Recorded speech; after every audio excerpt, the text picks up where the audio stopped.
Bonjour, bienvenue dans cet épisode des 22 nuances de bienveillance consacrées à l'empathie.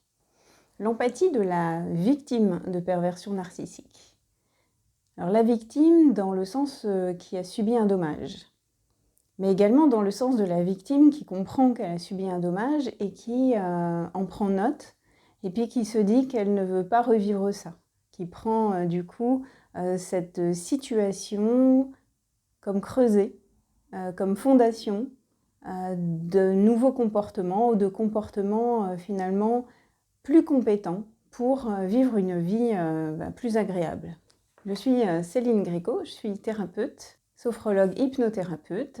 J'ai subi une expérience de perversion narcissique assez longuement et une expérience très douloureuse, donc j'ai vraiment cru ne jamais me sortir.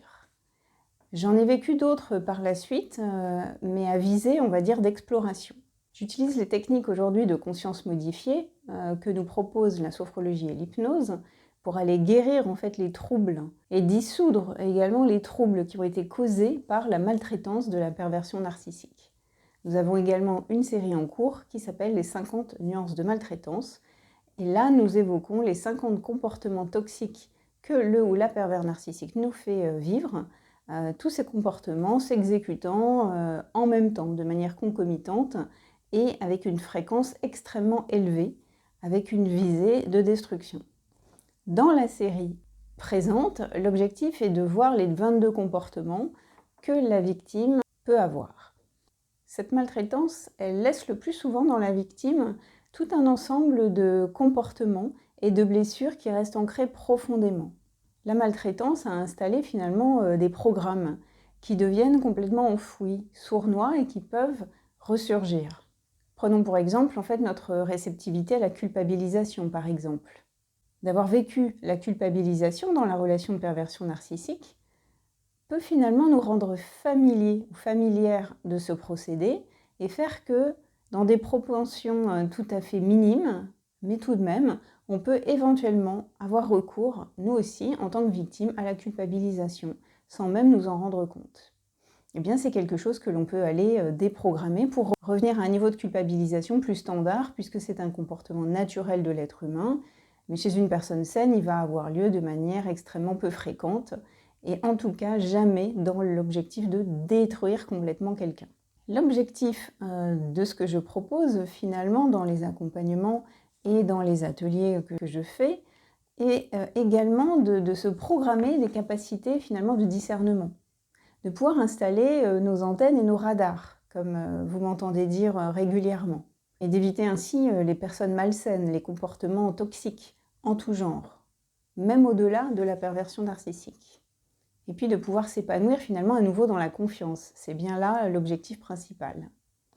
Donc dans un premier temps, de déprogrammer des ancrages et des troubles causés par la maltraitance de la perversion narcissique, et dans un deuxième temps, de retrouver toutes nos capacités de confiance, d'estime, et également des comportements innés qui sont là. Et s'ils n'étaient pas là, finalement de programmer de nouvelles compétences. On peut tout à fait faire ça pour finalement mener une vie beaucoup plus saine, sereine, épanouie. En tout cas, même lorsqu'il y a des périodes de troubles et des crises dans notre vie, d'avoir les outils qui nous permettent finalement de gérer et de traverser cela du mieux possible. Donc, dans cette vidéo, nous abordons l'empathie de la victime de perversion narcissique. Dans bon nombre des cas, cette empathie va être extrêmement développée. On peut du coup parler d'hyper-empathie. Donc cette vidéo va aider à la fois les personnes qui sont entrées en collision avec des pervers narcissiques pour trouver des outils, des astuces et puis peut-être se reconnaître sur certains comportements. Et puis cette vidéo peut aussi aider les personnes qui ne connaissent pas bien la perversion narcissique pour comprendre, on va dire, certains ressorts, une certaine mécanique finalement de la perversion narcissique et de ce qui peut venir toucher une victime de perversion narcissique. Dans cette vidéo, nous verrons plusieurs choses. Tout d'abord, la définition de l'empathie. La définition telle que nous, lorsque l'on est sain, nous pouvons avoir, et la définition que va vous donner du coup un pervers narcissique ou une pervers narcissique. Nous verrons également dans la suite de cette vidéo quel tour ça va nous jouer d'avoir cette empathie ou cette hyper-empathie. Quel métier souvent exerce la personne empathique? Est-ce que nous aussi, nous avons des comportements, parmi la liste des 23 comportements de perversion narcissique, est-ce que chacun, pris séparément, on peut plus ou moins finalement avoir un comportement qui ressemble et qui peut mener la victime à se demander parfois si elle n'est pas un pervers narcissique? Donc nous verrons ça aussi dans cette vidéo. Et puis j'ai envie aussi de vous proposer à la fin une rubrique trucs et astuces quelque part, mais les trucs et astuces qui sont des impasses et les trucs et astuces qui sont plutôt des solutions. Donc voilà, restez avec moi jusqu'à la fin pour qu'on ait tous ces ingrédients pour tenter d'améliorer notre vie, en tout cas rester de belles personnes. Donc d'ores et déjà, j'ai envie de vous demander, si vous êtes empathique vous-même, est-ce que dans la vie de tous les jours, vous avez développé vos trucs et astuces? Et deuxième question, dans le cadre de la perversion narcissique, est-ce que pour gérer votre empathie, vous avez aussi développé des trucs et astuces? Des trucs et astuces afin que cette empathie ne vous envahisse pas trop et ne vous mène pas dans des situations finalement qui vous nuisent au-delà de la norme. Dites-moi tout ça dans les commentaires. Si vous voulez être informé de toutes les vidéos, n'hésitez pas d'ores et déjà à vous abonner pour venir visionner déjà les vidéos qui sont là sur les 50 nuances de maltraitance que nous fait subir le ou la pervers narcissique et cette série qui débute par l'empathie sur la victime au travers des 22 nuances de bienveillance cette fois-ci. Alors commençons par la définition. La définition de l'empathie, je ne doute pas que vous la connaissez, c'est la capacité d'un individu à se mettre à la place de quelqu'un d'autre, de ressentir ses émotions, de pouvoir ressentir soi-même ses émotions. Donc cette empathie, elle peut être variable chez la victime de perversion narcissique, depuis empathique tout à fait modérément, jusqu'à hyper empathique, très hyper empathique.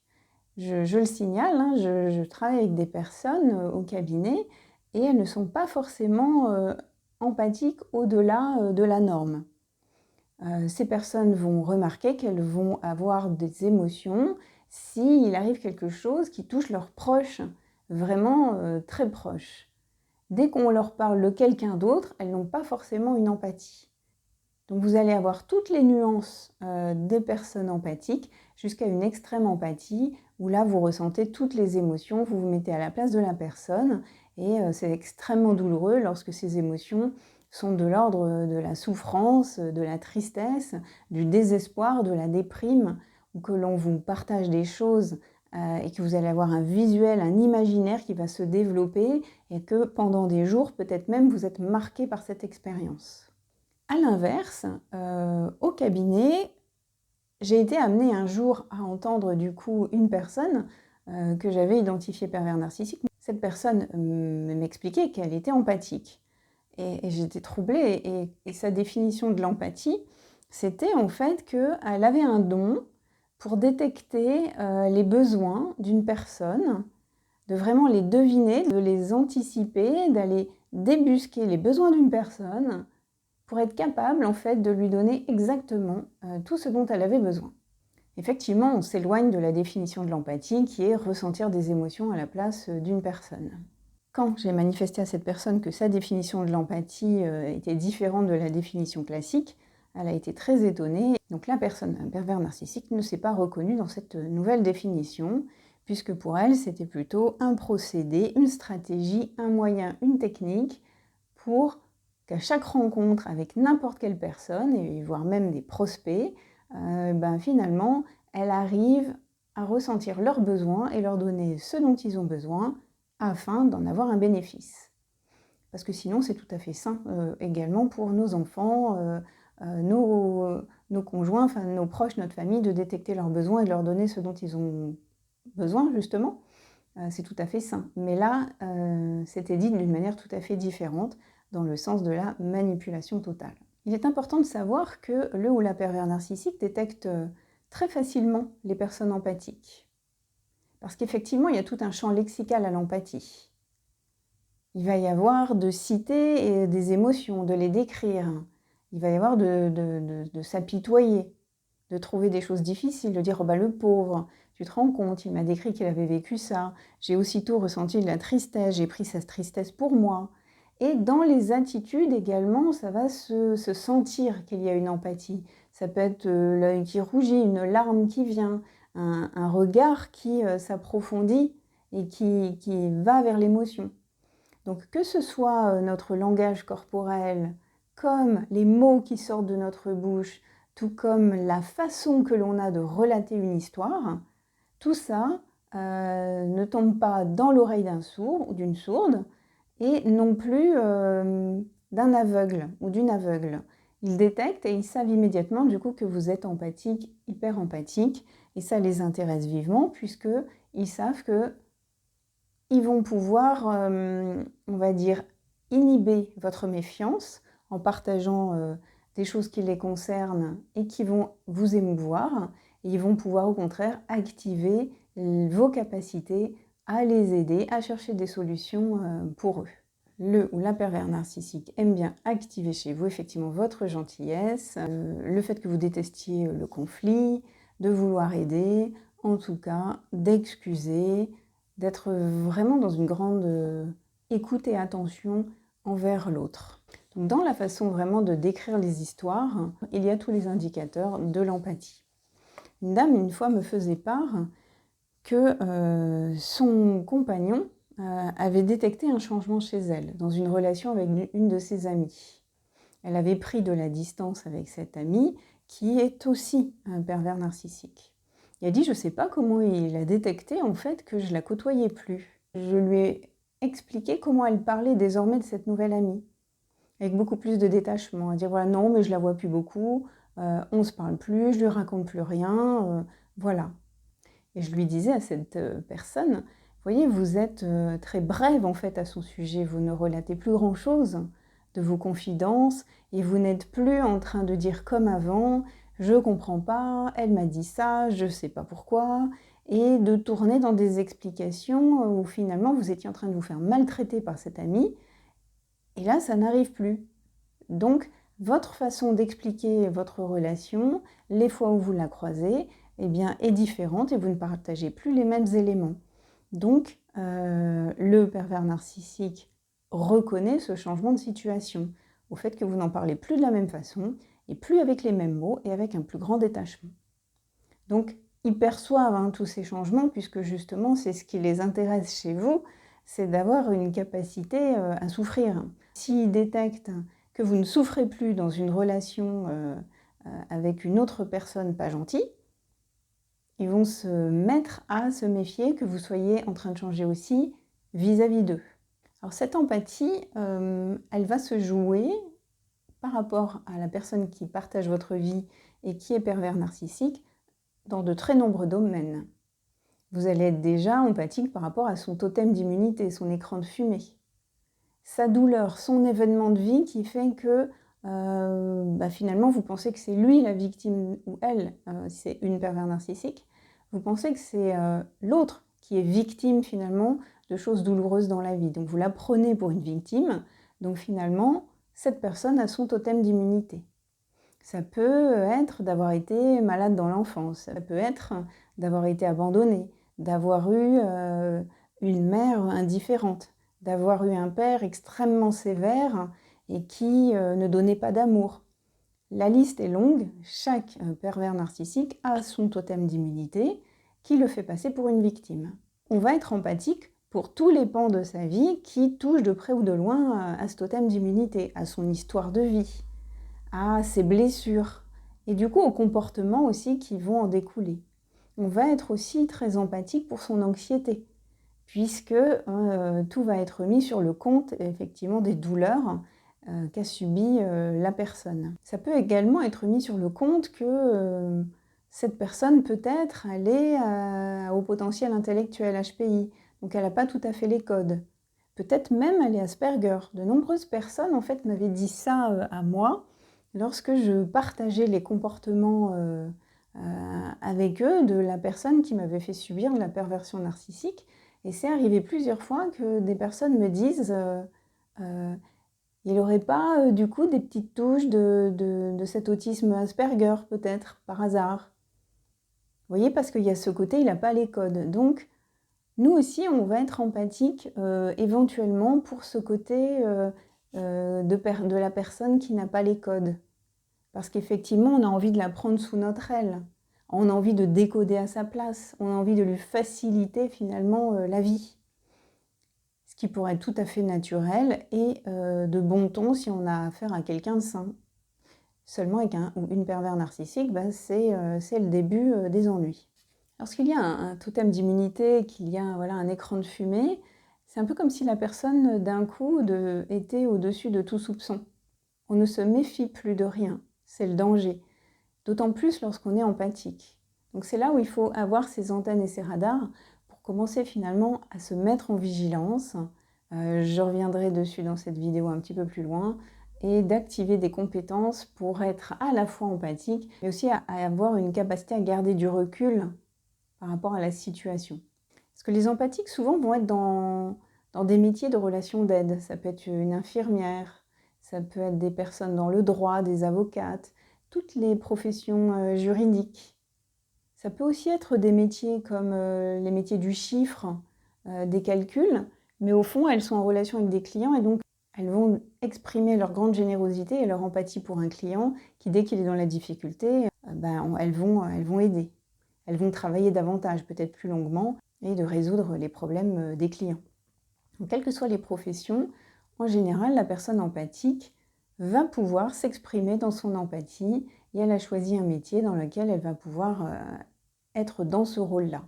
Donc vous l'avez compris, lorsqu'on est empathique, il faut faire attention parce qu'on peut avoir affaire à quelqu'un de sadique, quelqu'un d'absolument toxique, et on ne va pas forcément se méfier. À propos de cela, de sadisme, je vous propose de dérouler ensemble la liste des différents comportements du pervers ou de la pervers narcissique que nous avons déjà vus, pour voir si parmi ces 23 comportements, la victime de perversion narcissique peut avoir les mêmes. Donc il y a des comportements qu'une victime n'aura pas et il y en a d'autres que l'on peut avoir. Et pourquoi je vous dis ça? Parce qu'effectivement, il y a des victimes qui suspectent éventuellement d'être elles-mêmes pervers narcissiques. Parce qu'il y a certains comportements que l'on peut avoir. Mais important d'ores et déjà de garder en vue qu'à partir du moment où vous avez des comportements mais qui n'ont pas une visée de destruction de la personne qui est en face de vous et de sa destruction totale, physique et psychique, tout va bien. Donc chacun de ces comportements, les 23 premiers comportements de pervers narcissiques, nous pouvons tous les avoir éventuellement, mais dans une mesure tout à fait humaine. C'est-à-dire que ce sont des comportements que l'on va avoir qui font partie des comportements humains. Mais ça veut dire aussi que ces comportements, on va les avoir de manière très occasionnelle. Et en tout cas, je le répète, jamais pour nuire à autrui. Donc prenons le premier comportement de triangulation. Est-ce qu'une victime de perversion narcissique peut pratiquer la triangulation, c'est-à-dire du coup la comparaison défavorable? Je ne le redirai pas à chaque fois, et de manière occasionnelle, oui, mais sinon elle ne va pas pratiquer la triangulation à viser de rendre jaloux et de faire du mal à autrui. Deuxième point, la culpabilisation. Pareil, une victime de perversion narcissique ne va pas se retrouver à culpabiliser tout le monde à tort et à travers. Ça va être de manière occasionnelle, parce que c'est un comportement humain que nous avons, de culpabiliser des fois parce que ça diminue, du moins c'est ce que nous espérons, ça diminue un petit peu notre responsabilité. Ça peut être par exemple, je ne sais pas, vous avez perdu votre téléphone, vous le cherchez partout, et puis quand vous le trouvez, vous allez dire à votre compagnon, ben oui, mais si tu l'avais vu, pourquoi tu ne me l'as pas dit? Donc en fait là, c'est une petite culpabilisation qui n'est pas grave, mais c'en est une tout de même. Et ce comportement, il peut être naturel, et puis surtout, juste derrière, on peut s'excuser et dire ouais, désolé, j'avais juste perdu mon téléphone, et je l'ai cherché, je l'ai trouvé, et t'as rien à voir là-dedans. Un troisième comportement, c'était le love bombing. Une victime de perversion narcissique fait plutôt preuve en général de générosité et d'une vraie générosité saine. Elle ne va pas pratiquer le love bombing.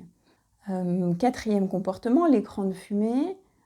Alors ça, oui, c'est quelque chose qu'une victime peut tout à fait faire parce qu'elle peut avoir vécu quelque chose dans sa vie d'extrêmement douloureux. Elle peut avoir vécu des événements compliqués, avoir eu un parent difficile. Donc il peut y avoir cet écran de fumée, mais elle ne va pas l'agiter pour détruire autrui.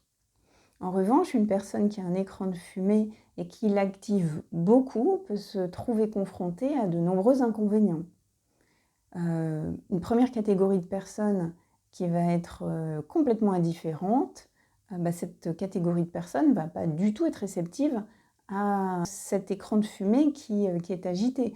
Comme par exemple dire, voilà, j'ai eu une enfance difficile. Vous avez des personnes qui ne sont pas réceptives à ça et du coup, elles ne vont pas s'occuper de vous ni vous poser de questions. Vous avez carrément les personnes malsaines qui du coup vont détecter que vous êtes vulnérable et vont venir mettre la pointe dans la plaie, saupoudrer de sel éventuellement par-dessus. Vous avez une troisième catégorie de personnes, ça peut être des gens qui au contraire sont lassés par ce genre de propos et qui vont vous fuir. Donc ça ne va pas servir non plus votre cause ni votre bien-être. Et puis ce qui peut arriver aussi aux proches qui ont une plus grande propension à être dans l'empathie également, vous pouvez finalement les lasser à force d'activer cet écran de fumée, ce totem d'immunité, et donc avoir moins de disponibilité de leur part. Et puis vous avez une partie de votre entourage qui va tout de même être empathique avec vous, et c'est bien ce qui est recherché, c'est d'être avec des semblables, de se sentir reconnu, écouté et de partager des expériences avec des personnes qui ont peut-être vécu de près ou de loin la même chose, et ça fait du bien. Un cinquième comportement qui consiste à jouer pour avoir des victoires, c'est très loin ça du comportement de la victime de perversion narcissique, ce côté jeu. Sauf si évidemment cette personne, elle aime jouer, mais encore une fois, on n'est plus dans le côté malsain. Vous pouvez aimer jouer aux échecs, ça ne fait pas de vous quelqu'un de malsain, bien évidemment. En sixième comportement, de rechercher des victimes empathiques, ça oui, pour finalement être en connexion avec quelqu'un qui aurait vécu les mêmes choses. Ce côté empathique, vibrer finalement parfois de la même souffrance. Et parfois aussi d'aller chercher des solutions pour se sortir de ces situations. Donc oui, la victime de perversion narcissique peut tout à fait être à la recherche d'autres victimes pour parler, pour être compris, reconnu et se sortir de situations si l'autre a des trucs et astuces ou des outils plus profonds, a fait un travail sur elle et va mieux. Septième comportement, le narcissisme. Oui, la victime de perversion narcissique peut être elle-même narcissique, être auto-centrée. Maintenant, empathique et narcissique, c'est peu souvent combiné. Puisque normalement, à un moment donné, comme vous êtes empathique, vous vous tournez vers les autres, donc vous sortez de votre narcissisme. Donc vraiment, je dirais de manière modérée, et que cela peut arriver, mais occasionnellement. Huitième comportement, la victime de perversion narcissique aurait besoin de l'énergie d'autrui. Oui, tout à fait, c'est quelque chose que l'on peut retrouver, puisqu'il va y avoir une envie d'aller chercher l'énergie de quelqu'un de positif, au contraire de s'appuyer sur quelqu'un de positif, et quelque part de prendre cette énergie. Une victime peut se retrouver en train de pomper l'énergie de quelqu'un d'autre, et je le recite, en tout cas, jamais pour aller détruire l'autre. C'est vraiment le fil conducteur, hein, rappelez-vous-le toujours. On peut avoir des comportements similaires à un ou une pervers narcissique, mais il va être occasionnel, ce comportement, et il ne sera jamais dédié à détruire quelqu'un d'autre. Neuvième comportement, l'ouverture du cœur, celle de l'empathique est déjà plus grande. Souvent une grande ouverture, au-delà des 10% que l'on peut retrouver chez un ou une pervers narcissique, de peu empathique jusqu'à très grandement empathique. Donc effectivement, une ouverture du cœur, de toute façon, assez grande, avec cette capacité de compassion, d'écoute d'autrui, d'envisager d'aider, de chercher des scénarios pour être disponible et avoir le cœur sur la main. Pas forcément une générosité excessive, mais d'être là et disponible et capable d'une grande écoute. Dixième comportement, avoir besoin de 3 publics, c'est-à-dire d'avoir ses fans, d'avoir tout un pool de personnes qui peuvent faire tourner le jeu, et puis d'avoir une victime, ça non, hein, c'est vraiment la caractéristique qui appartient à la perversion narcissique. Dixième point, avoir une bonne connaissance des fonctionnements humains, je dirais souvent non. Il peut y avoir une connaissance moyenne des fonctionnements humains, puisqu'au contraire, lorsqu'on est très empathique, on a tendance à penser que tout le monde est gentil, voilà, et ne pas pouvoir imaginer que les gens sont malsains. Pourtant, nous connaissons tous le conte du petit chaperon rouge, et ces contes avaient une fonction qui était de nous éduquer. Et c'est vrai que ce ne sont pas des contes bisounours, que ce soit le petit poucet ou le petit chaperon rouge. Il se passe des choses difficiles dans les contes. Et dans le petit chaperon rouge, eh bien, je trouve que ça correspond bien à la perversion narcissique, en tout cas pour faire une analogie rapide. Cette mère grand qui en fait est un loup, eh bien voilà, ça nous montre bien déjà dans le conte que l'on apprend dès l'enfance que déguisé en mère grand, il peut y avoir un loup. Dans la vie de tous les jours, eh bien, il est difficile de faire une analogie entre ce conte et les personnes lorsqu'on les rencontre. Et ça, c'est tout un travail. C'est ce que je fais avec les personnes dans le cadre de mon activité au cabinet ou dans les ateliers que je propose. Continuons notre série. 12e élément, c'était d'avoir un parent déjà pervers narcissique ou profondément indifférent. Clairement, oui, la victime aura bien souvent eu un parent de cette catégorie-là. Et nous avons des profils différents. Ce n'est pas obligatoire qu'une victime de perversion narcissique ait eu un parent PN ou indifférent, mais cela arrive. Et je vous propose bientôt un quiz qui va vous permettre de déterminer votre profil de victime de perversion narcissique. Il se peut tout à fait que vous n'ayez eu aucune personne dans votre environnement qui ait été pervers narcissique dans l'enfance. C'est tout à fait possible et voilà, je vous poserai tout un ensemble de questions qui vous permettront de déterminer votre profil, même si vous n'êtes pas en capacité de déterminer aujourd'hui que dans votre enfance, il y a eu quelque chose de toxique. Parce que bien souvent, on ne s'en rend pas compte et il va falloir à un moment donné qu'il y ait un déclic, un événement, pour qu'une compréhension finalement commence à se dessiner.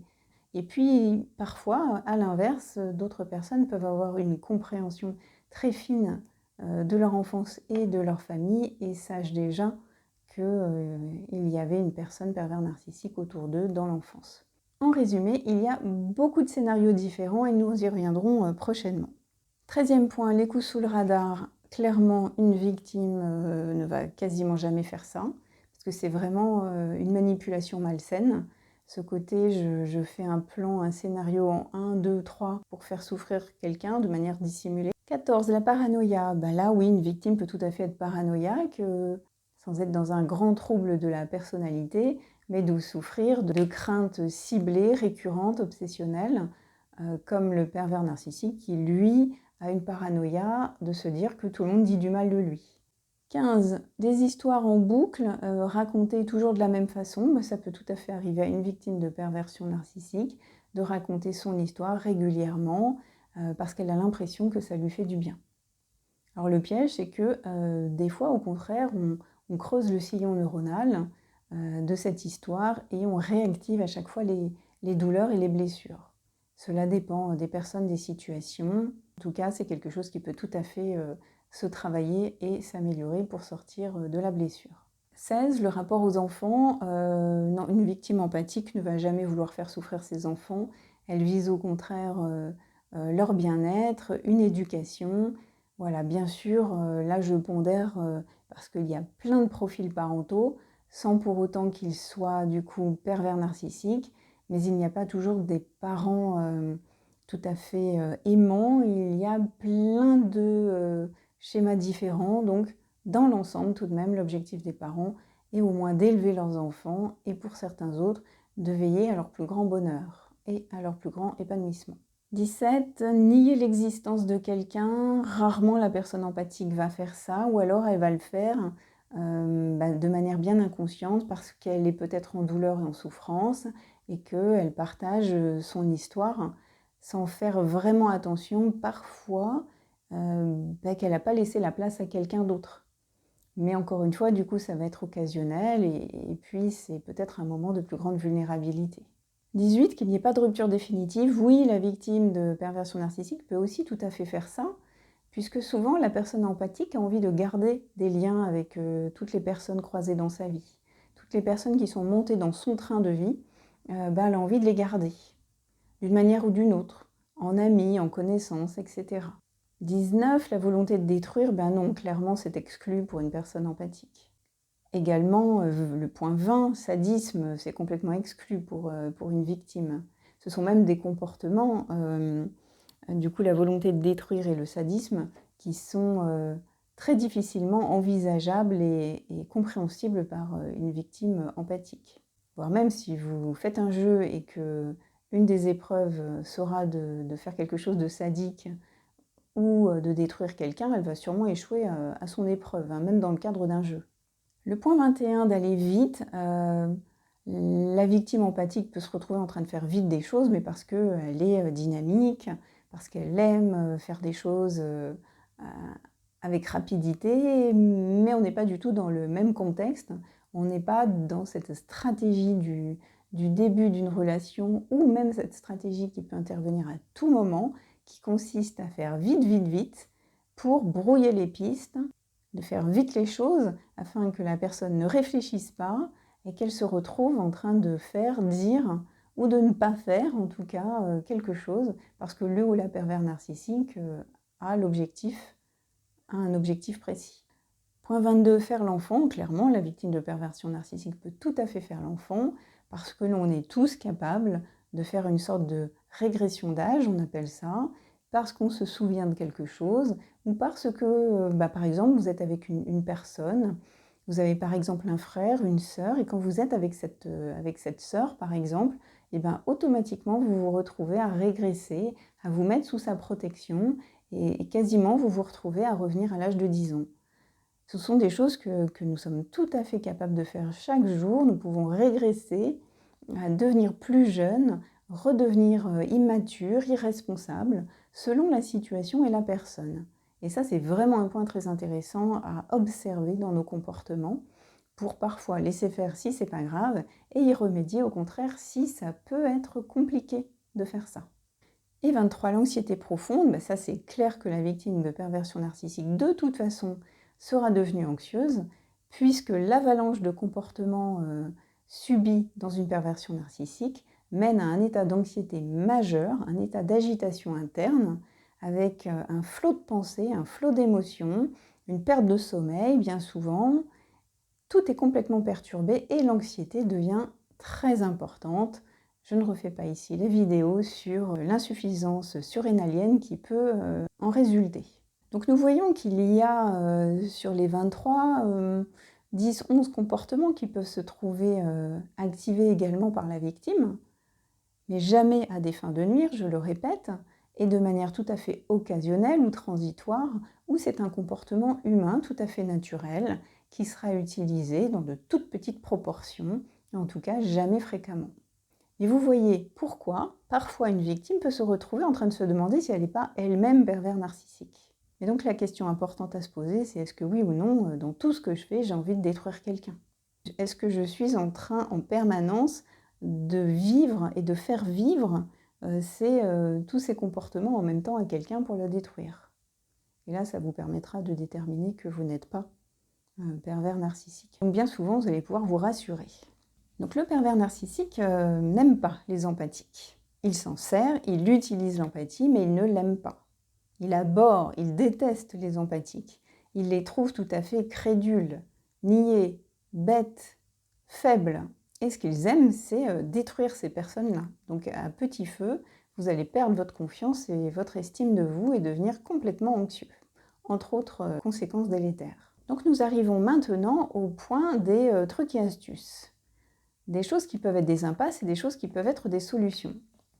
Dans le premier truc et astuce que peut utiliser un empathique, un truc, une astuce auquel il va avoir recours, c'est de se dire « moi je ne change rien, je reste comme je suis, je trouve que c'est bien d'être empathique, donc je ne changerai rien ». Seulement, c'est important en fait de voir qu'en gardant cette attitude, en ne changeant absolument rien, cela revient finalement à risquer de revivre toujours la même situation. Donc finalement de refaire la même erreur, parce que quand on ne change rien à quelque chose, on retombe sur les mêmes conséquences. Si on a pris des coups, on a fait de mauvaises rencontres, on a eu de mauvaises expériences, on a peut-être perdu du poids, au contraire on en a pris, on ne dort plus, on est anxieux, on est détruit. À ce moment-là, je vous invite à voir si vous avez décidé, si vous avez pris la décision de ne rien changer à votre comportement. Et dans ces cas-là, ce que je vous dis tout de suite, c'est qu'il ne va pas s'agir de devenir non empathique, ni malveillant, mais il s'agit de se dire que l'on reste empathique, mais que tout de même, on va changer quelque chose.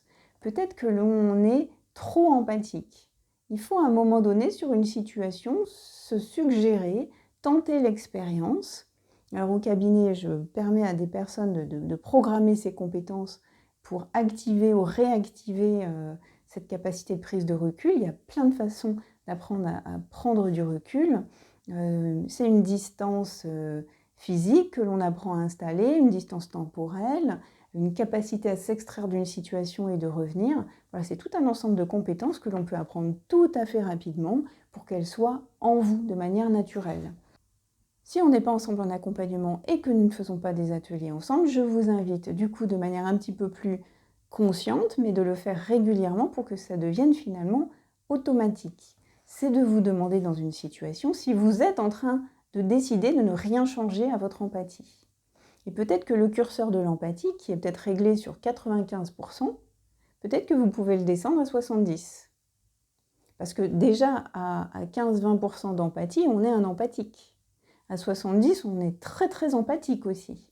Il y a 95%, on est très empathique, mais peut-être que les inconvénients, ce sera un aveuglement, une capacité à excuser trop de choses. Donc je vous donnerai quelques outils à suivre là dans la vidéo. La deuxième chose que l'on peut se proposer lorsqu'on est empathique, c'est à un moment donné de se dire « je vois bien le jeu du ou de la pervers narcissique, mais ça ne me touche pas ». Mais en fait, tout résonne dans ce que vous dites ou dans ce que vous faites, qu'en fait ça vous touche. C'est juste que vous jouez à la personne qui n'est pas touchée.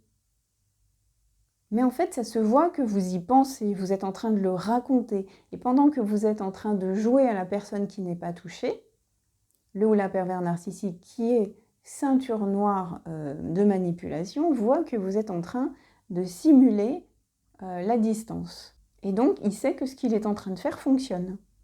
Parce que lorsqu'on se dit voilà, moi ça ne me touche pas, voilà. En fait, ça se voit qu'on est touché, mais qu'on simule de ne pas être touché. Et le ou la pervers narcissique est très très doué pour détecter ce genre de choses. Puisqu'en fait, lorsqu'on n'est pas touché, on n'a pas la même attitude. On est déjà en train de regarder un peu ailleurs, de penser à autre chose. On a une attitude finalement de plus grande liberté. On n'est pas en train de ruminer, on n'est pas en train de jouer un rôle de quelqu'un qui n'est pas touché. Vous êtes naturel et vous êtes passé à autre chose. Vous offrez à votre adversaire, à votre interlocuteur, le ou la pervers narcissique, finalement une attitude de quelqu'un qui va bien, qui est serein, mais sans être en train de le jouer, de l'être pour de vrai. Du coup, j'en viens à un point que j'appellerais les solutions. Donc je le rappelle, l'idée c'est de rester empathique. En aucun cas il s'agit de se dénaturer. De toute façon, c'est difficile de s'enlever cette capacité d'empathie. Par contre, il faut activer la capacité de prise de recul. Donc, dans votre quotidien, ce que je vous invite à imaginer, c'est que lorsque vous êtes dans une situation directement en train de la vivre ou lorsque vous êtes chez vous, c'est de vous imaginer comme si vous étiez monté quasiment à la cime des arbres et que vous regardez la situation de haut. Une autre solution, c'est de vous imaginer que le problème avec le ou la pervers narcissique est là et vous n'y voyez rien, et de décaler le problème à plus loin et de regarder ailleurs, de gauche et de droite, afin de vous donner une plus grande largeur de champ et de pouvoir regarder le problème autrement. Il y a une autre astuce aussi qui consiste à s'imaginer partir dans un an, alors sur place directement dans la situation, et revenir face à son interlocuteur, comme si vraiment on avait pris un décalage d'un an et qu'on revenait là avec beaucoup plus de distance, de hauteur, de discernement.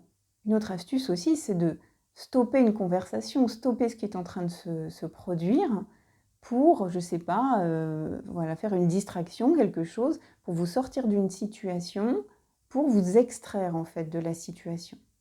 Une autre astuce, c'est de se poser régulièrement la question, et cette astuce me semble importante, c'est de se dire, au final, à chaque fois que je vis quelque chose, je suis empathique avec les autres, mais est-ce que je suis empathique avec moi? Est-ce que là, dans cette situation, en faisant ça, est-ce que je me respecte? Je suis bien en train de respecter l'autre, ça c'est certain, mais est-ce que je me respecte à subir cette situation, à faire cela, à faire ceci? Donc toutes ces choses sont beaucoup plus faciles lorsque c'est programmé et reprogrammé, mais vous pouvez aussi tout à fait de votre côté, en goutte à goutte, un petit peu chaque jour, essayer d'avoir recours à des outils comme ça de prise de recul, soit temporels. Vous vous imaginez partir loin dans le temps et revenir en quelques secondes dans la situation avec peut-être une distance temporelle qui vous a permis de prendre de l'air sur la situation. Ou de vous imaginer partir ailleurs. Prendre 2 secondes pour vous souvenir d'un voyage que vous avez fait et en 1 ou 2 secondes de revenir dans la situation. Vous pouvez également aussi vous imaginer installer une bulle de protection tout autour de vous. De mettre les choses à distance. Ça, c'est un outil très puissant lorsqu'il est gravé très profondément. Mais vous pouvez aussi l'activer par votre volonté, en goutte à goutte chaque jour, et de vous installer cette protection. Tous ces outils utilisés, activés un petit peu chaque jour, peuvent vraiment vous rendre service.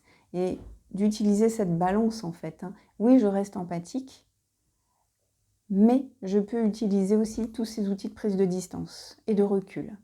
Ou j'utilise ma bulle de protection. Ou je me pose des questions. Et encore un outil que je vous rappelle là, c'est ce fameux curseur. Est-ce que je suis trop empathique dans cette situation?